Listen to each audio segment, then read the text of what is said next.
Hey everyone, welcome to Topchef Waterloo region. We're here for round 2 of the round of 16 battles. Today we have Chef Phan of Prohibition Warehouse going against Chef Reeghan Peister of Tough as a Crumb. Tonight they're battling within the Middle Eastern cuisine, and we gave them a really cool secret ingredient. That ingredient is called Hanout, which is a really unique blend of spices that contain fenugreek, chilies, rice flour, ginger, turmeric, and so much more. So we're here at the Underground Flavor Group, and we're about to jump into this event, and best of luck to both chefs. Hi, I'm Mike Collins.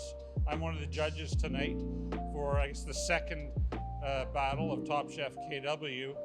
I'm really excited about tonight. It looks to me, anyway, that we have a very tough secret ingredient tonight.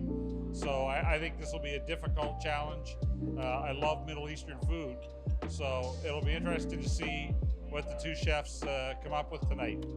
My name is Bielak, and I'm a food judge tonight at Topchef Kitchen in Waterloo 2022, and I'm delighted to be here in that capacity. Why am I doing this?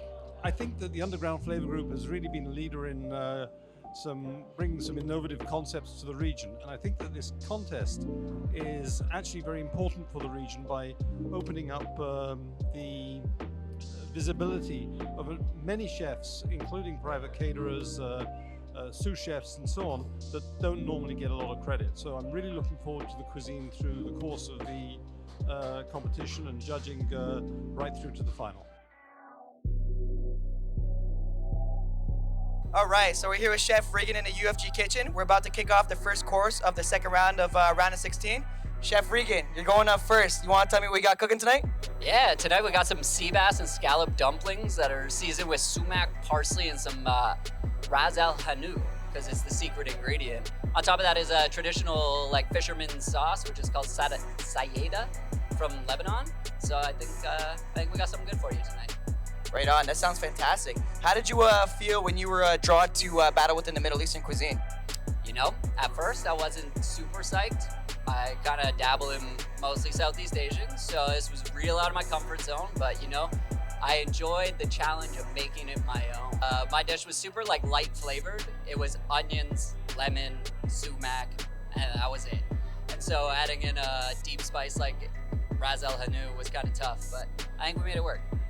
Amazing. Well, I look forward to trying that. And final question, how do you feel about your competitor tonight, Chef Phan?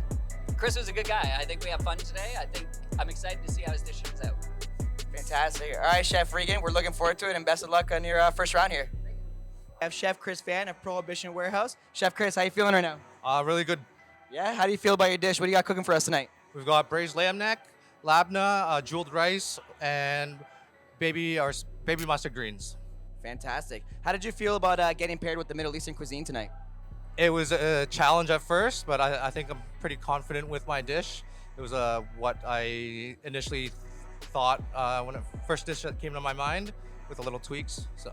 Fantastic. I've been here all day, and all the aromatics and everything I've been smelling has been fantastic. Now, the black box ingredient tonight, it was Hanout. How did that affect your dish in any way, or did it not? It really didn't affect my dish too much. A lot of the ingredients in the Hanout I've already got in other spice blends that are to the Middle Eastern cuisine. Fantastic. All right, final question. How do you feel about your competitor tonight, Chef Reeghan? I think he's got a really great dish. It's nice and simple and very light. Fantastic. I am super looking forward to it. Chef Chris, best of luck. Thank you.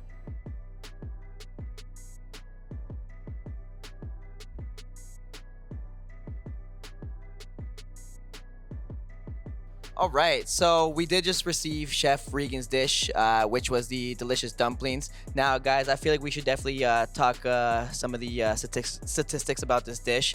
Of course, presentation, flavor. Do you feel like it resembled the cuisine tonight or the black box ingredient? Alex, I'll let you start this off if you'd like. The black box ingredient is a bit tough because it's a seasoning, so I have to weight that a little less in the decision here, but presentation I thought was very good. It was relatively simple dish in terms of presentation. It was missing an element of crunch to me, and I think a good way to have incorporated some of the spice might have been a little flatbread or something to provide a bit of bit of crunch. The flavor was good and the technique was excellent. And I think we all learned something that, we have dumplings in Lebanon. And it was a very nice dish. The standout was the sauce, which Arnold says he'd drink by the spoonful, by the shot glass full. Absolutely. And it was a deceptive sauce because none of us actually nailed what it was, thinking that might be apricot in it or something like that. Turns out it was heavily browned onions, fish stock, and citrus, and that was really very good. I look at it as there was three elements to the dish. There was a beautiful sauce, which we all concur on, the dumpling wrapper, and then the filling on the dumplings. The execution was excellent. The knife cuts were excellent. A lot of creativity. He really pushed, I would say, as Alex said, who knew dumplings were Middle Eastern, but they were. Yeah, Chef Reeghan, he definitely brought a very creative dish. I think he came into our kitchen very early this morning, and he started whipping out his pasta roller and started whipping out an incredible dumpling dough right off the bat. So I think that is a very impressive thing to do. He challenged himself, and that definitely got a vote for me from that aspect. I think it was really fun being able to blind test the dish before he came out to explain it, because I know we were all guessing exactly what was in the filling there. I know some of us had shrimp, scallops, chicken, and when I was speaking amongst the other guests, there was things like chickpeas, that were mentioned that as a potential filling. The sauce, as the other judges mentioned, it was incredible. If I did have to critique the sauce in any way, is that there actually was a little bit of a bitterness behind it, which I think could be formed when you add a little bit too much citrus. And I know I've been asking for citrus this whole battle, so I kind of contradict myself there, but that's how I feel about the sauce. All right, so talking about Chef Chris Phan's dish. So tonight he served us an incredible braised lamb neck. He had beautiful scented rice, some harissa sauce, some fresh pomegranates, lots of elements to the dish. But Mike, I'll let you start off on this one here. I thought it was an excellent dish. One of my criticisms was that I love that red harissa sauce on top of the lamb, and I wish maybe he'd done it under the meat and a little bit more, because it was so good. The contrast to the crusting on the lamb to the internal very moist was excellent. And I think certainly comparing to the first dish, it felt more like an entree. The first one ate more like an appetizer, perhaps, just by proportion size. But it was a really interesting dish. Disagree slightly in that I found the presentation tad on the fussy side, but this was a dish which said, I'm from the Middle East and I'm proud. The elements were what you might expect. The familiar flavors of the Middle East were there, from the harissa to labneh to pomegranates to yogurt to an interesting use of a spuma, yogurt spuma. This was a very, very nice dish. Speaking on the labneh, actually, I'm happy that you mentioned that, because I think that was actually one thing that did throw me off about Chris's dish, because a true traditional labneh actually has a consistency of almost like a cream cheese.